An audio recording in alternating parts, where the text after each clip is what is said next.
बिस्मिल्लाहिर्रहमानिर्रहीम रब्बि इश्रह ली सदरी व यस्सिर ली अमरी वहलुल उक़दतम मिन लिसानी यफ़क़हू क़ौली। अस्सलाम वालेकुम students, introduction to nuclear physics में आज हम टॉपिक पढ़ेंगे वो है रेडियो एक्टिव इक्विलिब्रियम। इक्विलिब्रियम के बारे में ज़ाहिर आपको एक थोड़ा बहुत कॉन्सेप्ट तो पहले है, लेकिन आप लोग को याद होगा कि हमने जब थर्मल रेडिएशंस की बात की थी तो उसमें हमने इक्विलिब्रियम के बारे में थोड़ा सा जिक्र किया था कि थर्मल इक्विलिब्रियम जो मोस्टली आपने अब तक चीज़ देखी है वो है थर्मल इक्विलिब्रियम।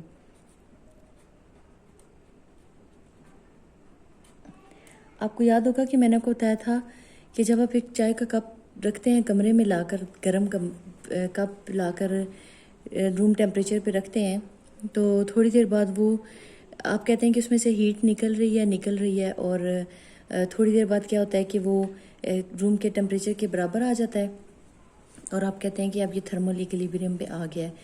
तो इसमें से हमारे जहन में ये होता है कि हीट निकलना बंद हो गई है, लेकिन मैंने आपको बताया था कि उसमें से मुसलसल हीट एमिट भी हो रही होती है और एब्जॉर्ब भी हो रही होती है। तो ये दोनों प्रोसेस एट अ टाइम चल रहे होते हैं, लेकिन इक्विलिब्रियम में क्या होता है कि रेट ऑफ एमिशन बराबर हो जाता है रेट ऑफ एब्जॉर्प्शन के।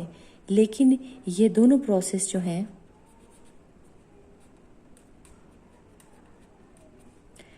आर स्टिल गोइंग ऑन, यानी आपके इक्विलिब्रियम का ये मतलब नहीं है कि आपका दो चीज़ें एक स्टेट के ऊपर आ गई और उसके बाद उसमें प्रोसेस होना ख़त्म हो गया। इक्विलिब्रियम का ये मतलब होता है कि आपके जो दो प्रोसेस नॉर्मली जो एक सिस्टम में चल रहे हैं वो उन प्रोसेस का रेट जो है वो सेम हो जाता है, कि जो एक प्रोसेस जिस रेट से हो रहा होता है दूसरा प्रोसेस भी उसी रेट से होने लग जाता है, तो फिर हम कहते हैं कि वो चीज़ इक्विलिब्रियम में आ गई है। तो अब हम रेडियो एक्टिव इक्विलिब्रियम देखते हैं।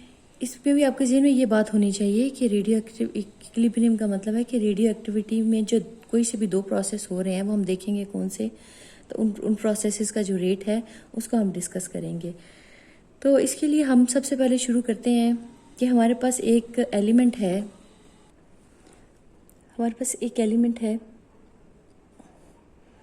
जिसका डिके कांस्टेंट है λ1, ठीक है। उसको हम कहेंगे एलिमेंट 1, ठीक है। उसका डिके कांस्टेंट है आपके पास λ1 और एक एलिमेंट है 2,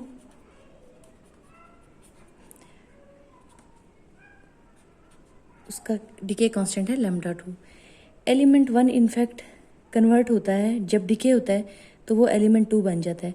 इसका है डिके कांस्टेंट λ1 है और इसको हम कहेंगे पेरेंट एलिमेंट, ठीक है। और ये आपका है जो पेरेंट एलिमेंट जब डिके होगा तो वो कन्वर्ट हो जाएगा डॉटर एलिमेंट में।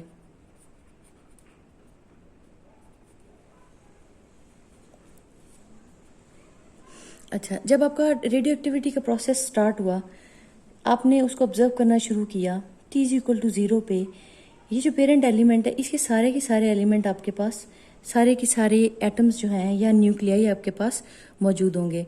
तो ओरिजिनल नंबर हम कहते हैं T0 के ऊपर जो आपके पास है ना पेरेंट एलिमेंट, उसके ओरिजिनल नंबर आपके पास हैं N1 नॉट। ये अब चूंकि 1 और 2 हम लिख रहे हैं इसलिए हम लोग यहाँ पर इस केस में 1 और 2 लिखेंगे। पहले आपको याद है कि हमने T0 के ऊपर कहा था एलिमेंट के अंदर जो एटम्स हैं या न्यूक्लियाई हैं वो N0 है। तो ये चूंकि 1 और 2 हमने मेंशन करना है इसलिए हम लोग N1 नीचे लिखेंगे, नॉट ऐसे ऊपर लिखेंगे। T0 के ऊपर ये है और कुछ टाइम T के बाद हमारे पास पेरेंट के जो एलिमेंट हैं वो जो डिके हो गए हैं वो हो गए N1। तो डिके रेट हम कैसे लिखेंगे, dN1/dt is equal to -λ1 N1। ये आपको याद है कि हमने लॉ ऑफ रेडियो एक्टिविटी जो पढ़ा था उसमें हमने डिके रेट था, ये आपका डिके रेट है पेरेंट एलिमेंट का। Of parent element. ठीक हो गया, ये डिके रेट है पेरेंट एलिमेंट का, ये माइनस लैम्डा 1 n1। अच्छा, फिर हमने थोड़ा सा जब ये इसको लॉ ऑफ रेडियो एक्टिविटी को थोड़ा सा एक्सीड किया था, तो हम लोग उसमें हमने निकाला था n1 is equal to n1 not e power minus lambda T. ये भी आपने निकाला था किसी टाइम t के ऊपर number of remaining elements is equal to ये ओरिजिनल एलिमेंट्स इंटू ई। इसी को बल्कि सॉल्व करके हमने ये रिजल्ट निकाला था। तो ये हमारे पास दो इक्वेशंस आ गई, दो वैल्यूज आ गई। अच्छा, अब मुझे ये बताएं कि ये जो पेरेंट एलिमेंट डिके कर रहा है ये कहाँ जा रहा है,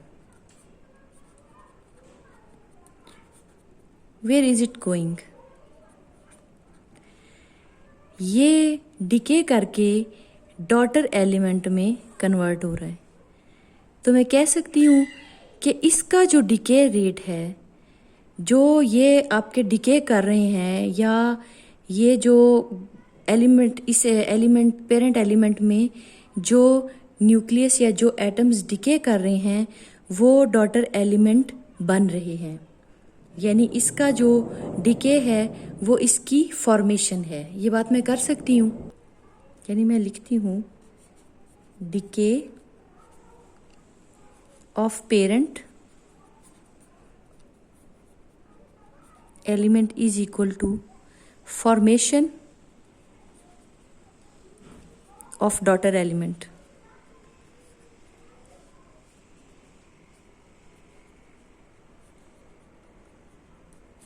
ये बात मैं लिख सकती हूँ कि जितने ये डिके किए हैं वो डॉटर में ही कन्वर्ट हो रहे हैं। तो जो ये डिके किए हैं वो डॉटर, उतने डॉटर फॉर्मेट हुए हैं। लेकिन डॉटर भी जो है, जो आपका डॉटर एलिमेंट है,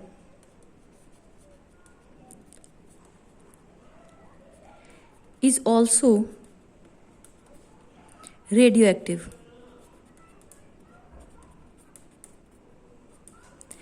अगर आपका डॉटर एलिमेंट रेडियो एक्टिव है तो इसका मतलब है कि डॉटर एलिमेंट भी डिके होगा। यानी ऐसा नहीं कि ये डिके हुआ तो ये बन गया, बस जितने ये ख़त्म हुए उतने ये बन गए, बल्कि ये डिके हो रहा है, ये बन रहा है, और फिर ये भी आगे डिके हो रहा है। इसका मतलब है कि अगर मैं चाहूँ कि मेरे पास एक खास टी टाइम के बाद कितने डॉटर एलिमेंट्स हैं, तो मुझे क्या लिखना चाहिए। देखें, डॉटर एलिमेंट का डिके कांस्टेंट जो है, डिसइंटीग्रेशन कांस्टेंट, वो लैम्डा 2 है। ठीक है, तो उसकी हम लोगों ने किसी टाइम टी के ऊपर नंबर ऑफ एलिमेंट्स ये हैं। ठीक हो गया।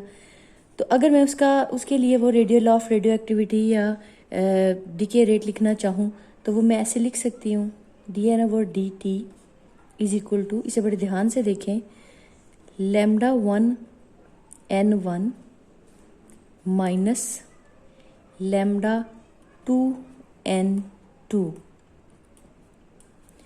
इसको समझें, इसका डिके रेट मैं कैसे लिख रही हूँ, लैम्डा 1 n1, ये क्या था, ये डिके रेट था आपका पिछले वाले पेरेंट एलिमेंट का, या फिर formation of daughter element.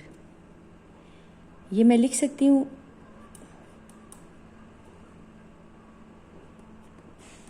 Daughter जिस रेट से इंक्रीज कर रहे हैं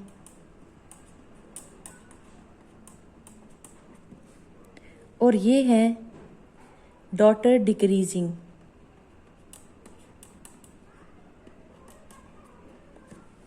सॉरी, ये मैं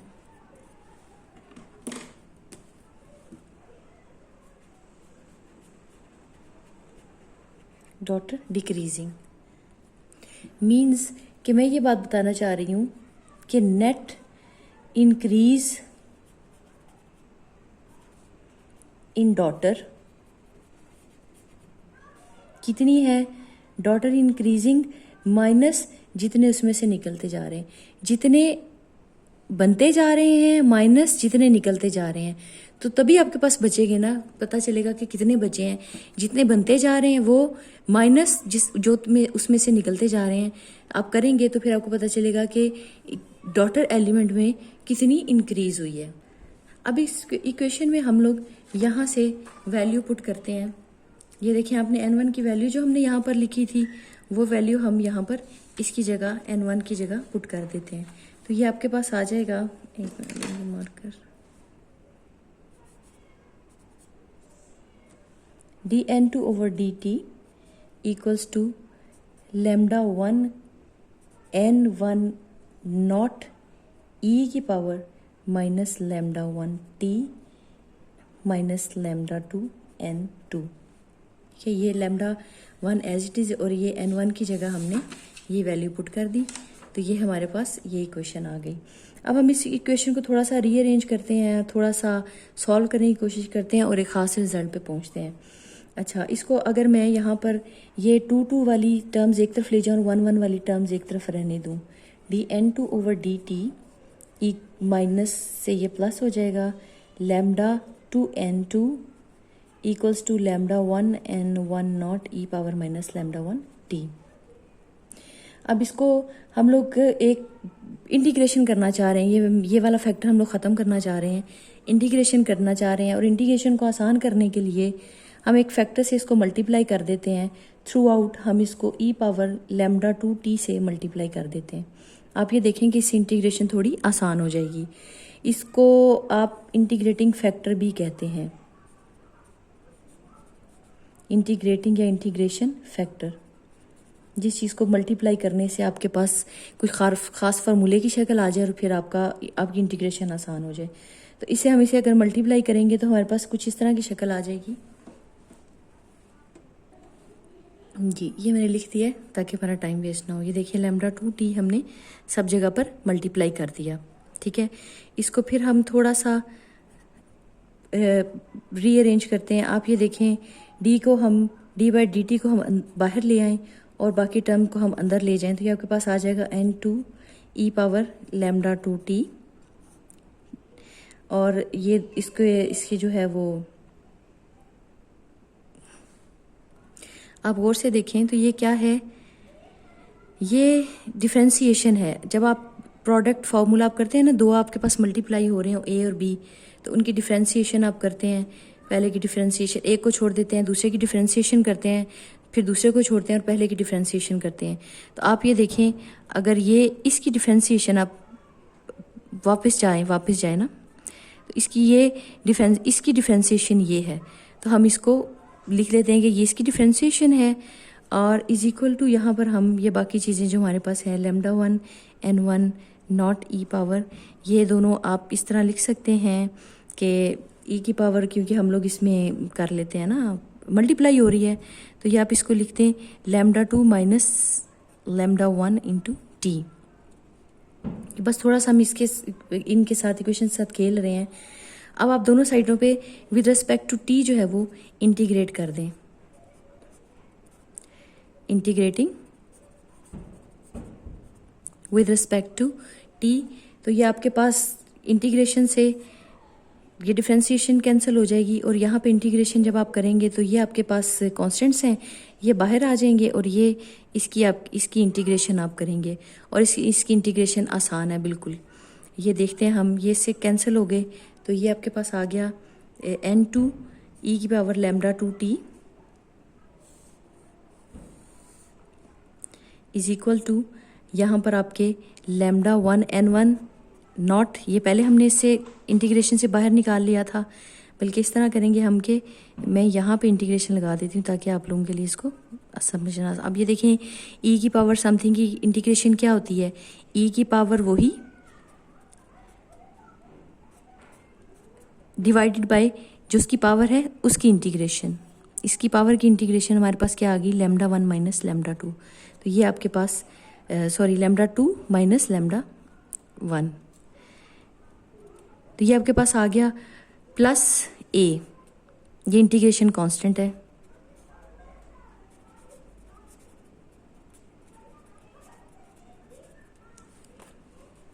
अच्छा, अब आगे चलते हैं। अब इंटीग्रेशन कांस्टेंट हमारे पास a है, इसकी वो फाइंड आउट करने के लिए वैल्यू हम लोग इनिशियल कंडीशंस इस्तेमाल करते हैं। वो कंडीशंस क्या हैं, at t is equal to 0 n2 is equal to 0। n2 आपको पता है डॉटर एलिमेंट, ठीक है। तो जब t 0 है तो n2 उस वक्त मौजूद ही नहीं है, तो ये डॉटर एलिमेंट 0। ये कंडीशन आप जब लगाएंगे इस इक्वेशन में प्रीवियस वाली में, तो आपके पास a की वैल्यू आ जाएगी λ1 n1 naught divided by λ2 minus λ1 with minus sign. ये आप देख लेते हैं हम ज़रा, ये मैं आपको दिखाती हूँ। ये देखें, ये जहाँ जहाँ आपके पास n2 है वहाँ आप 0 लगा दें, ये आपकी वैल्यू 0 होगी, ठीक है। तो टाइम 0 जब आप लगाएंगे तो ये आपका 1 हो जाएगा और आपके पास बचेगा λ1 n1 naught divided by λ2 minus λ1 plus a is equal to 0। ये इधर चला जाएगा विद माइनस साइन। इस तरह आपके पास ये a की वैल्यू, कांस्टेंट की वैल्यू आ गई। तो हम इस इक्वेशन में अब ये कांस्टेंट की वैल्यू लगाएंगे तो हमारे पास इक्वेशन आ जाएगी। अब जी ये मैंने लिख दी है, ये a की वैल्यू जब आपने पुट की इसमें तो हमारे पास प्रीवियस इक्वेशन इस फॉर्म में आ गई। तो अब हमने इंटीग्रेशन फैक्टर जो जिसके साथ हमने मल्टीप्लाई किया हुआ था e की पावर λ2t, उसे हम लोग सारी थ्रू आउट इक्वेशन को डिवाइड कर देंगे, उसको हम वापस यहाँ से निकाल देते हैं। तो आपके पास इक्वेशन कुछ इस शक्ल में आ जाएगी, n2 is equal to λ1 n1 naught divided by λ2 minus λ1। यहाँ e की पावर में से ही λ2t निकल गया, तो ये आपके पास आ जाएगी e की power minus λ1t minus λ1 n1 naught divided by λ2 minus λ1 e power minus λ2t। यानी जब आपने डिवाइड किया λ2t से, तो ये ऊपर जाके माइनस λ2t e की पावर बन गई। तो ये आपके पास इक्वेशन आ गई। थोड़ा सा इसको और अरेंज कर लेते हैं। ये λ1 n1 naught divided by λ2 minus λ1, इसको आप कॉमन ले लें तो ये आपके पास आ जाएगा e की power minus λ1t minus e power minus λ2t। तो ये कुछ इक्वेशन हमारे पास इस शक्ल में आ गई। अब हम इसको डिस्कस करते हैं कि इसका इक्विलिब्रियम से क्या ताल्लुक है। तो हम लोग दो केसेस ले लेते हैं, ठीक है। केस ए हम इस तरह से लेते हैं कि जो पेरेंट एलिमेंट है उसकी जो मीन लाइफ है वो ग्रेटर है, लॉन्गर है than mean life of daughter.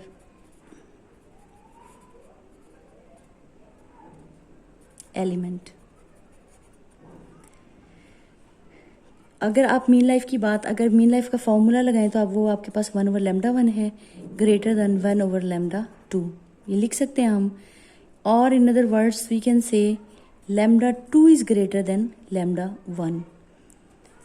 तो अगर आपके पास λ2 ग्रेटर देन λ1 है और इस इक्वेशन में आप चले जाएं तो ये माइनस के साथ है, इसका मतलब है कि ये टर्म आपकी पहले ज़ीरो की तरफ चली जाएगी, यानी ये वैल्यू आपकी बहुत पहले ज़ीरो हो जाएगी। तो फिर हम इसको इग्नोर कर देते हैं और हम सिर्फ इस टर्म को रहने देते हैं।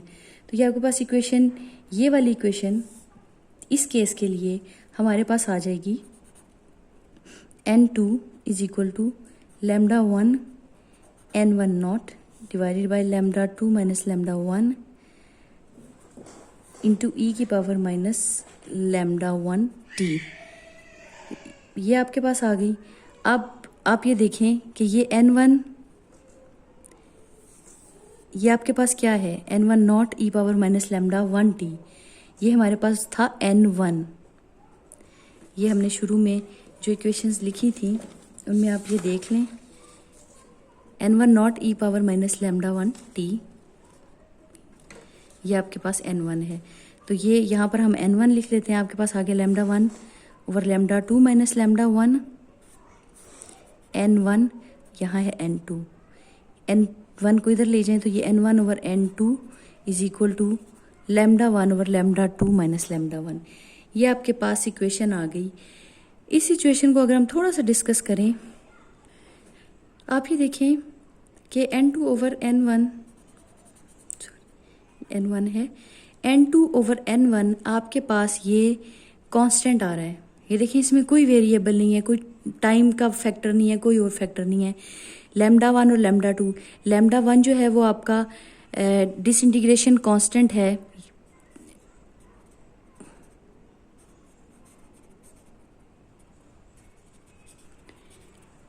फॉर पेरेंट एलिमेंट, और ये लैम्डा टू जो है डिसइंटीग्रेशन फॉर डॉटर एलिमेंट। और आपको पता है, आपको शायद याद होगा कि ये एक एलिमेंट के लिए कांस्टेंट था, ये हमने पढ़ा था कि ये लैम्डा जो है वो कांस्टेंट है और एक एलिमेंट के लिए इसकी वैल्यू कांस्टेंट रहती है। तो आप ये देखें कि ये कांस्टेंट है, इसका मतलब है n2/n1 की रेशो हमेशा एक कांस्टेंट नंबर आएगा, या आप कह सकते हैं कि n2 और n1 की रेशो हमेशा एक ही आएगी। n2 क्या है और n1 क्या है ये हम पहले डिस्कस कर चुके हैं।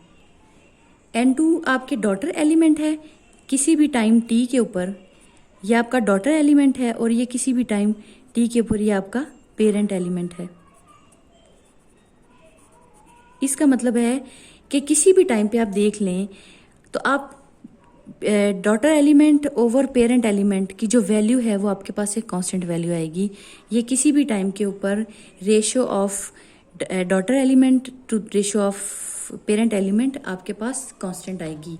तो इसको आप कहते हैं ट्रांजिएंट इक्विलिब्रियम, ये आपका कहलाएगा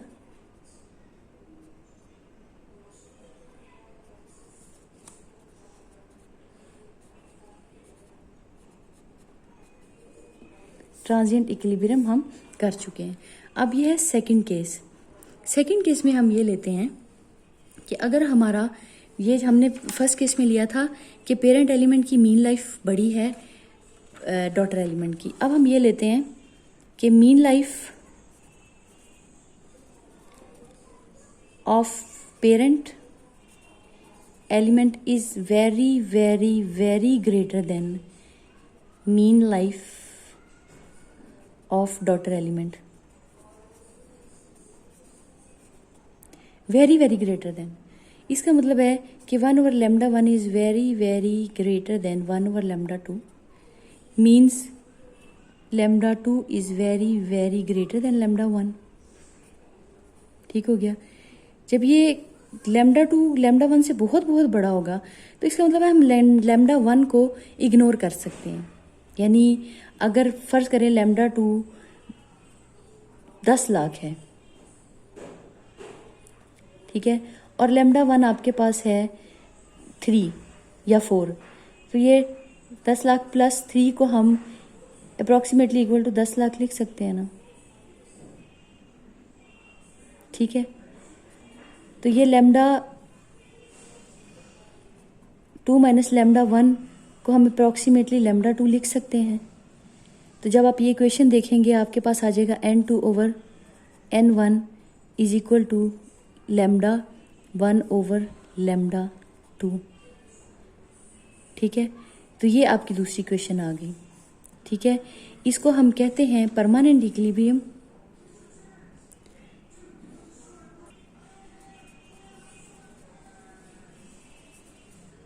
और इससे इसका एक और नाम है SECULAR, सेक्युलर इक्विलिब्रियम।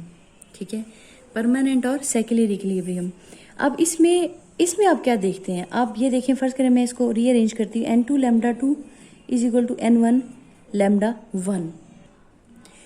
आपको याद है कि n1/λ1 n2/λ2 ये हमने डिके रेट किए थे, जैसे dn1 और dt है, ये n1/λ1 के इक्वल था।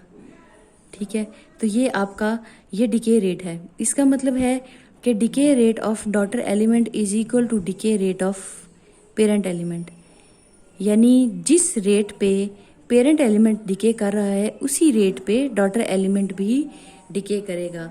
यानी ये भी इक्विलिब्रियम है जिसमें दोनों rate at a time same हो गए। जैसे अब आपको शायद याद हो जो मैंने शुरू में बात बताई, थर्मल इक्विलिब्रियम में दोनों रेट जो है वो बराबर हो जाते हैं। इस रेट जो काम जिस रेट पे एक काम हो रहा है उसी रेट पे दूसरा काम भी होने लग जाता है। तो आप इसमें भी देखें कि decay rate of parent element is equal to decay rate of daughter element हो गया। इसका मतलब है कि ये दोनों रेट, दोनों प्रोसेस जो है वो एक जैसे बराबर हो रहे हैं। इसका मतलब है कि ये इसको आप परमानेंट या सेक्युलर इक्विलिब्रियम कह सकते हैं। तो ये था हमारा टॉपिक इक्विलिब्रियम का। तो आज के लिए हमारा इतना काम काफ़ी है।